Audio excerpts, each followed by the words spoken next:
Now, as we get into Europe, we're going to start with the Merovingian and Carolingian dynasties. And basically, we're dealing with France and part of Germany. Now, during this period, early on, right after the fall of Rome, around the year 500, we have a ruler by the name of Clovis. And he's a ruler over a group called the Franks, and they will conquer Gaul in 500. He's sort of the progenitor, the first of the Merovingian rulers. Now, Clovis is a ruthless monarch and will kill any possible rival. But in battle one day, he had married a Christian woman, and he's losing a battle.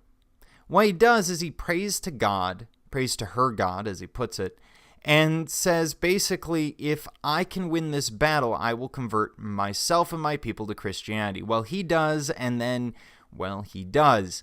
And he converts the Franks to Christianity. The church will support him 100% in this. And this also leads to differing images of Jesus as we are now converting Northern Europe.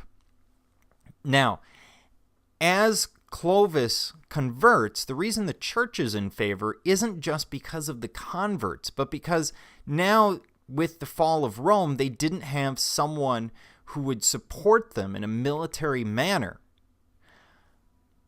But with Clovis, you have the Franks who will support the church, who provide a terrestrial army for them. Now, we see Gallic culture, which is primarily Celtic, mixed with Roman, Christian, and various so-called barbarian cultures, such as the Franks, and they start to merge and create different European cultures. Eventually, the Frank landowners and the French and Roman landowners start to intermarry, creating this single aristocracy.